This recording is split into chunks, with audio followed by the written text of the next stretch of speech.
Greetings, everyone. Welcome to Magic City Pagans. We're in Birmingham, Alabama, and we are recording this at Books, Beans, and Candles. My name is Mitchell. This is Bill. Hi. And today we're going to talk about the creation of ritual. Right. From the very beginning, from the construction, the concepts, everything about it. So, what are we going to do today, Bill? What's our ritual we want to prepare for? Well, I got thinking about this, and I thought, I've got a lot of stuff going on this time of year. Having just bought a house not too long ago, garden, work, and everything, and I thought, okay, I need some organization. So I thought, how about like a decluttering, Okay. road opening, kind of a Road opener, declutter, removing things out of the way. So, okay, very apropos going into the whole, dark moon that we're about to go into. All right, so that's gonna be our focus. So that's what we're gonna use. So let's talk about the very beginning. Okay. This is where the intent starts. Now, a lot of this, understand, is from my perspective, my opinion, from Bill's opinion. Right. We'll agree on some things. We'll do certain things differently. Yeah. So anything we say, it's not about, this is how it has to be done. We're not saying this is how it's done. This is how I do it. This is how Bill does it. Right. And we're sharing those experiences with you.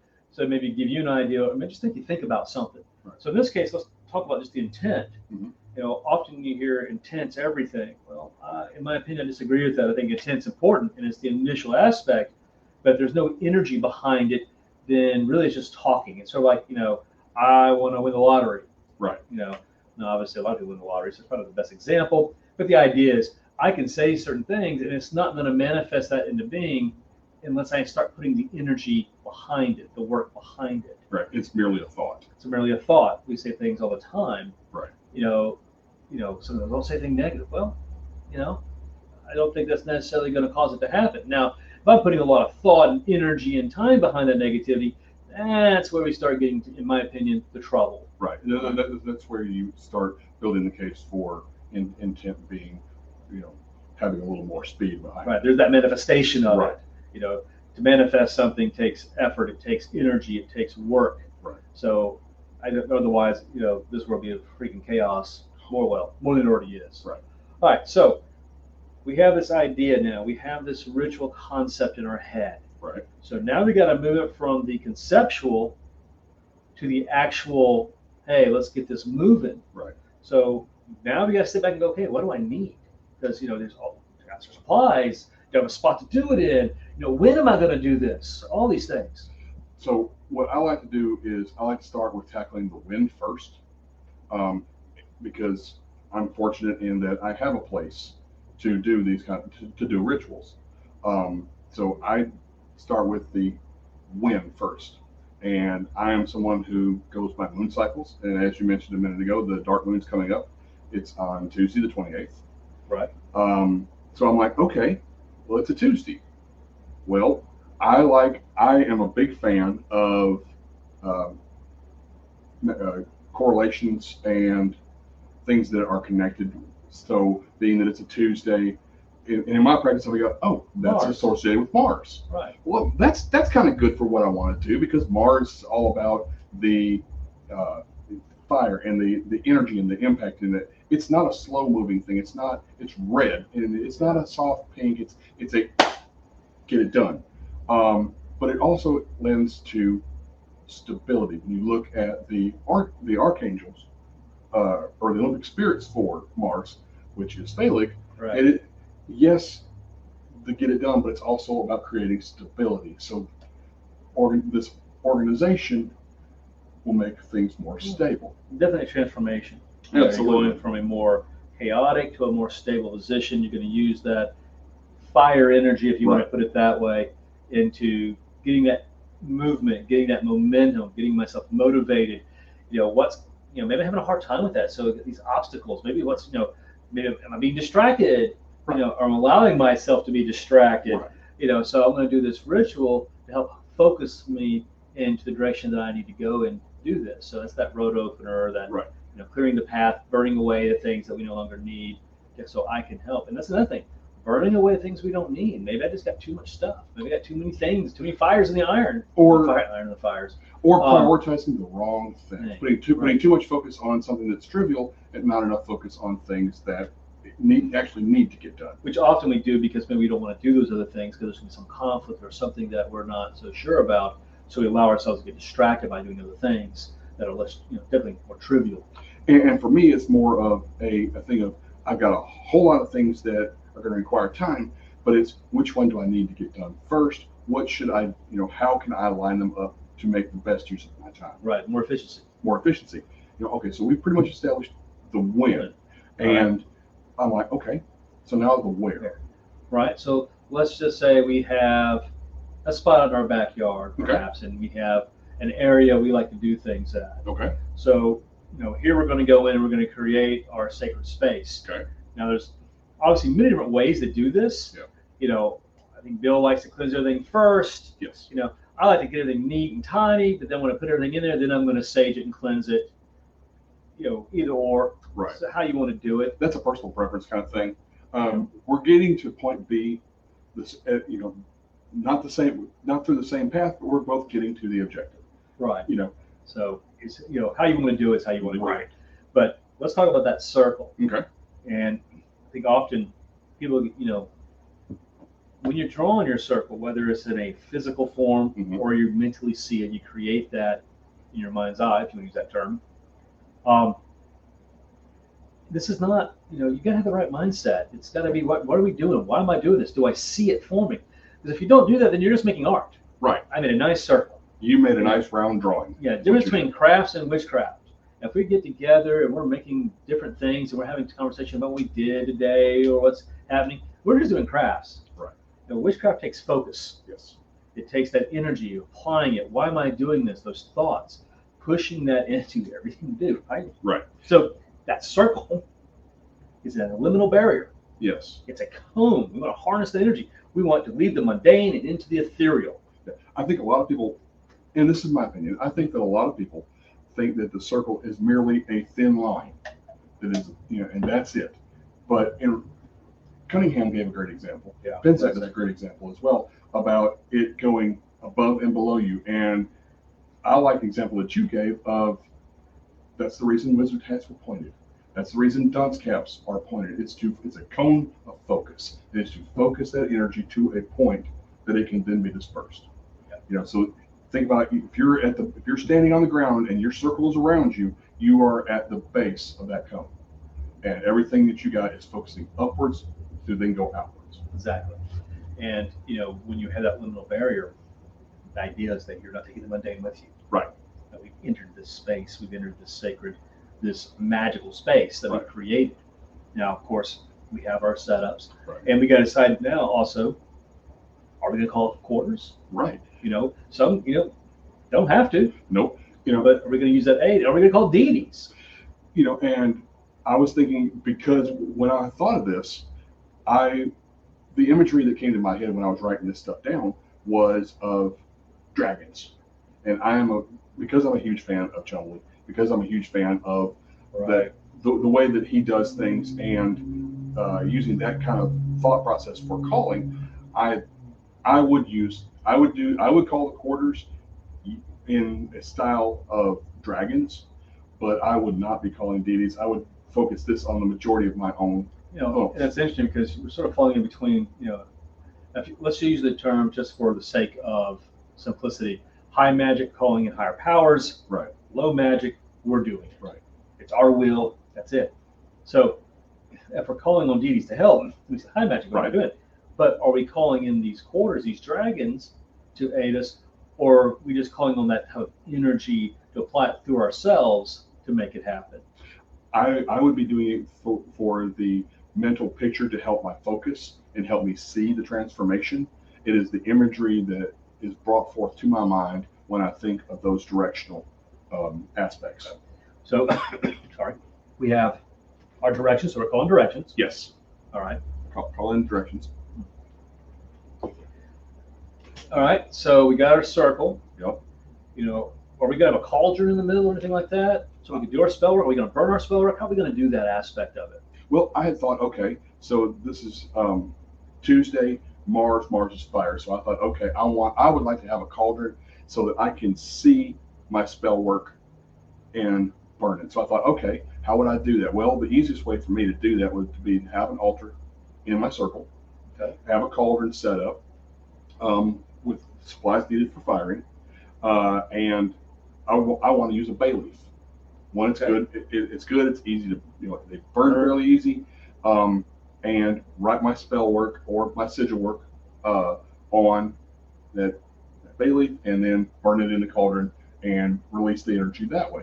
Okay. Are we going to have like our quarters? Are we going to set little altars for each quarter? No, when I thought of this, I thought just one primary altar, and I was placing it in the south. Okay, because of the fire. All right, the Mars aspect. Okay. Right. So we're not going to do any basically elemental, or in this case, directional altars. Nope. Just one, so we do our spell work. Correct. Okay, no deities. We got our circle. We got our time. Mm-hmm. We got our thoughts. So when we're casting our circle, we're going to see whether you want to say blue flame or whatever. We see that barrier being created. Right. As we're doing our spell work, we're seeing the manifestation of its success Mm-hmm. of the spell work as we're doing it. We're doing, writing our sigils on there and seeing those become alive so we can burn them.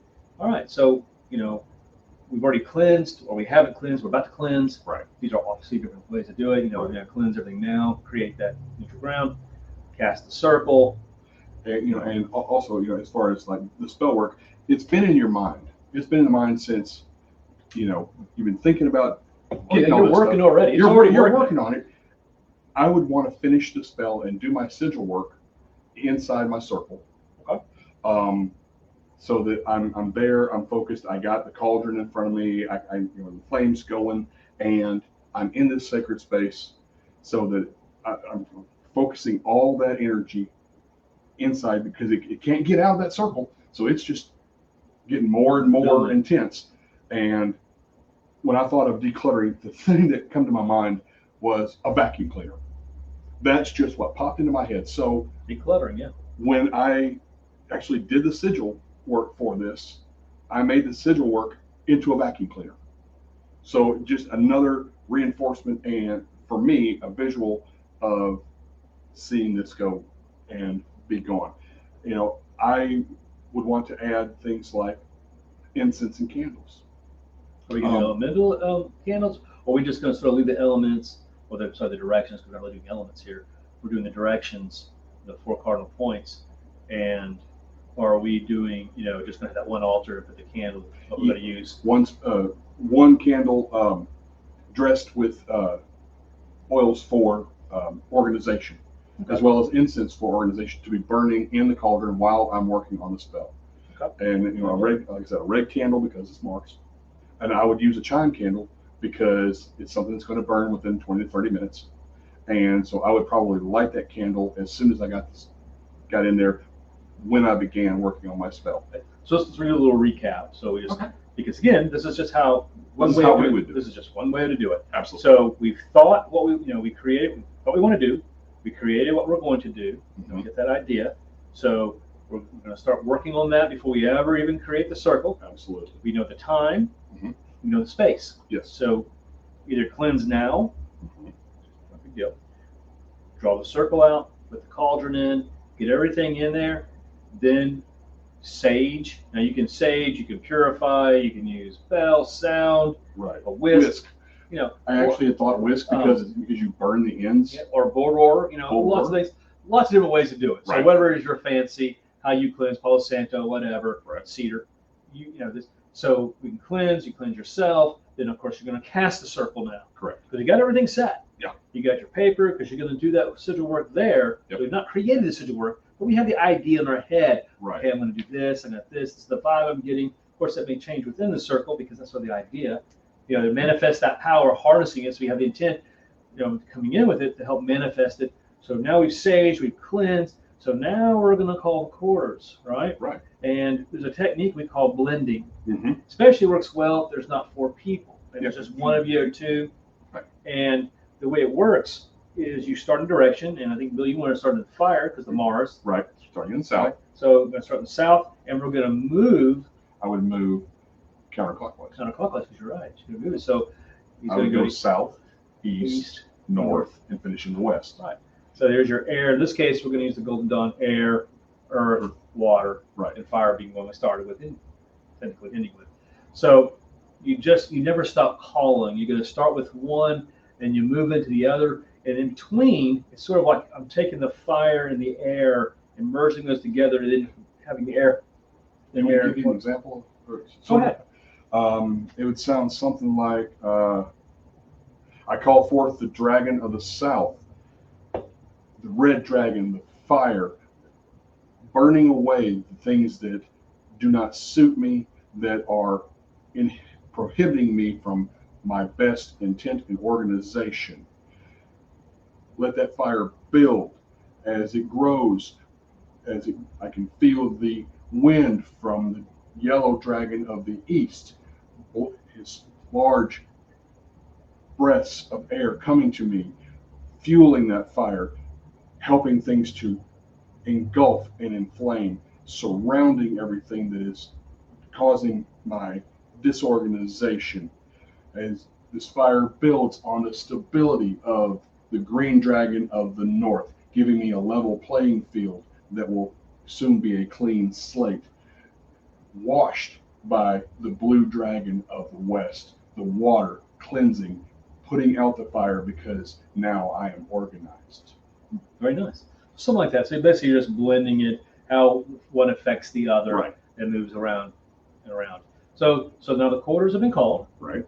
All right. So now, since we're not doing any, not working with the deities here, or not going to call that aspect in, Right. Now it's time. And no, we're not calling spirit because that's not a direction. Correct. All right. So spirit. Now remember, this is how we do it. This is our opinion. Right. So we do a lot of times, you do the elemental straight up, and you do that, and you have the four, then you have the point of the star, the pentacle, then you have the spirit attitude that becomes a combination of all of them. Right. In this case, we're not doing that. Right. Some rituals we would, some we wouldn't. This one we're not. Right. So now we have to get down to our doing our work. Yep. Now it comes down to the nitty Of gritty. course, we're still remembering we're no longer in the mundane, right? We're inside that circle. Yes. So we're in the ethereal. This is where magic happens. This is where we're going to harness that energy and going to really build it. So as maybe we're doing a chant as we're working. So yeah. Maybe doing a chant as we're working and drawing out our sigils on the bay leaves, or writing it out however we just however one deems to do it. So you get the chant, and the chant of course should be really aimed at what we're doing. Right. It's simple. Uh-huh. Create that headspace so you just do the chants while the other headspace is working on the design. So all right, we've got our designs, we've got all that. If you want, you got one, didn't you? I did actually. The camera. Okay. Yeah, I got big old screen share here. So we'll do it the old-fashioned way. Let's see. And You got time. can you see it? No, get it close. There we go. There you go. That's good. Okay. You got it. All right. Vacuum cleaner. Okay. So now you've got it on your bay leaves. Mhm. Obviously the fire's going here. Right. You did that, whatever, wood, charcoal, however you were doing it beforehand. Right. All right. So do you have anything you're going to say as you're doing this? Did you create a whole little spell that you're going to word as you drop this in, or is it just, hey, I got my thoughts, I got it, I'm dropping it in, so I'm going to be kind of thing? I had planned on basically saying what I was writing. So, and that sigil was aid my declutter. So I would be saying that while I was writing it. Obviously using the dark moon as a removal. Right. That's like a banishing almost. I'm banishing all things that are in my way. Right. A road opener. A road opener, if you will. So I would be sitting there and in my head just going, and probably out loud depending on time, if there was, aid my declutter, aid my declutter, aid my declutter. So I was going over and tracing over that sigil over and over and over till I felt that I had it, till I could feel that energy build up. Okay, now I'm ready. And then I would take it, hold it over my cauldron, let it light, said let it go into the cauldron and watch it flip out. Okay. And that's pretty much the spell work for aspects done at that point. Right, the spell work's done at that. That doesn't mean that the work's done. Correct. Because there's different thoughts of school in this. Some people say let it go, forget about it, because you don't call it back to you. Right. Others say, if I keep thinking about it, I keep pushing energy to it, right, and I'm keeping that alive. I tend to go with the latter because I really like doing that. Mm-hmm. So I may get up and each day and have, a bay leaf written and just, burn it in that small thing, even though I'm not doing the ritual aspect, but just to continue it for a certain amount of days. Maybe it's 3 days, just a dark moon. Right. So we've done that. So, the whole idea of cakes and ale here, I don't feel it's necessary for this one. I don't either because, I've not brought in any deities, any higher powers, not really even to the thing. Right. I mean, my thing is I'm not charging my batteries here. Right. I mean, it's not a grip. It's not like we're doing austere. We're not doing a Sabbath. Correct. This is just a ritual for spell work. Yes. This is obviously a lot different. It's just, maybe just you in the circle. Right. This is not a group. There's no, theme. It's not Samhain. It's not Yule. Right. So, I would definitely have some water in there and just kind of sit and meditate on what I had done and focus on watching those tendrils of smoke as they leave. And seeing that manifestation happen, seeing the success happen in your eye, see that happen in your mind, you're going, okay, this is going to happen. Things are going to start lighting up for me. And so you're still pushing that as it's going. All right, so we got that done. So what's really left besides at this point? I would say pretty much, just grounding yourself. Right. So that you are, take some time. I wouldn't finish this and be done like, well, all right, I'm done. All right. And, get rid of my circle and go, now go watch TV. No. No, I want to let that, let that energy seep back into the ground, let it float back out into the air, sit there for a minute. I make it about 15 minutes, 20 minutes, just drink a bottle of water, let it go, and kind of recenter myself. And then I would probably start with reversing the quarters. Are you going to reverse it or just be done? Because, Andrew Chumley loves not and especially Cornish, you're done. Yeah, you're done. You're out of here. Yep. It's like you don't have to say bye. You don't have to release the quarters. So I thought this one, I'm not sure if I would actually release them or not because I still want that, I want them doing it. Yeah, that work. So, even though it's, energy harnessing those aspects and that thought process energy through me, in this case, I don't think I would actually release the quarters. No. Just put out if the candle's still going, I would put the candle out then and then, like you said, with the thing, light it until it was gone. I prefer like you stay there till the time scales. That's the spot. Right. Yeah. Close my cauldron, put my lid back on it. Blow away the circle. And gather my stuff up, and be done. And I'm with you. I do like. I'm kind of on both sides of that one about the sending energy out and drawing it back. I think to me it's more of a situational. I would say it depends on what I'm doing. Yeah, I mean for something like this, I definitely want to keep pumping energy into it, and that would be my thought of every time I think about it, nope, I don't need that. That's just more clutter.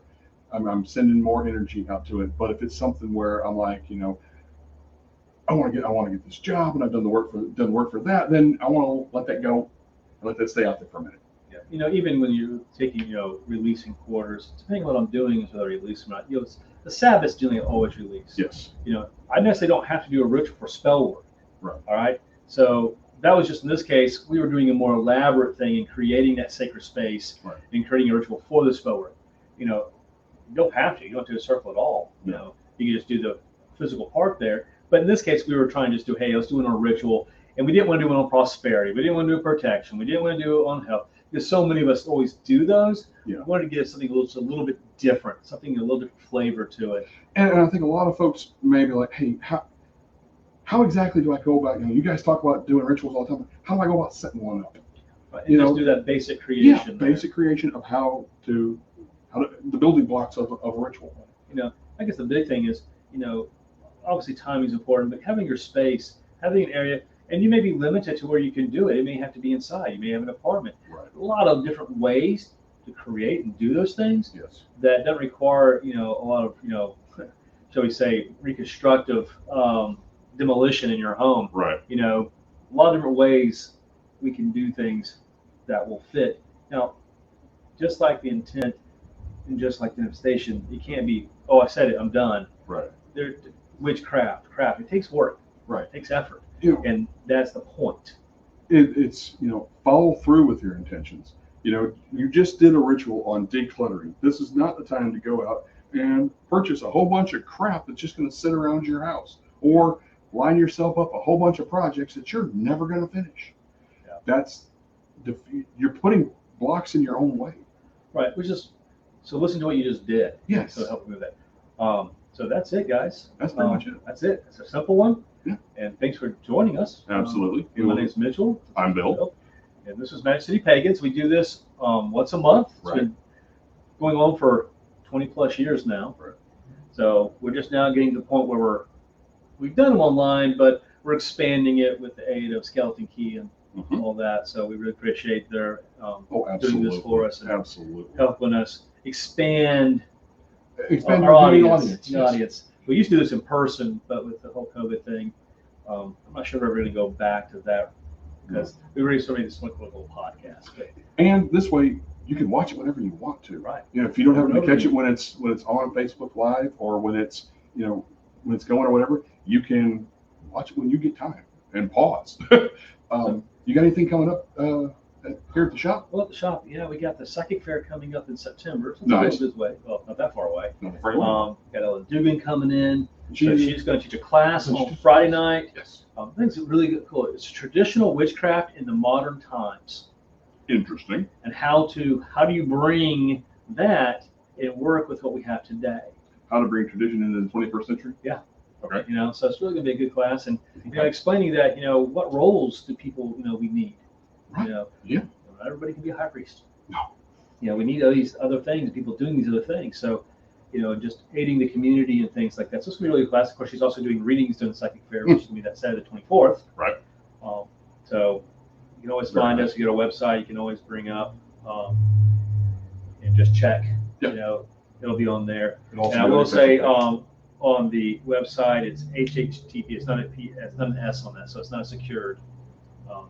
So just look. You type in Book Bean Candle. There's no S's on it, so it's bookbeancandle.com. Okay. So just be aware of that, because you may get redirected to somewhere else. It's also going to be on your Facebook page. Yep, Facebook page, so you can always join us. There's actually the Magic City Pagans meetup. Yes. That's the official one. Right. And that way you can just join there. And find these easier. Find easier. We post things all the time that are going on. So that's really the events that I think coming up right now. We're not going to do a Lanasa ritual. Okay. Because we live in Alabama and it's going to be 100 degrees. So yes, it'll be 4,000 degrees. Yeah, not a lot of fun to get outside and do all the games and stuff, and unless you have a really big pool, Right. Maybe from about Ostera to Maybon, that's you ain't doing them outside. Yeah, No. Still too freaking hot. A little bit. All right, guys. I'm good. Yeah. All right, man. Thank you guys very much. Thank you very Have much. a great day, and we'll see you next time. Thank you Bye-bye. very much. Bye.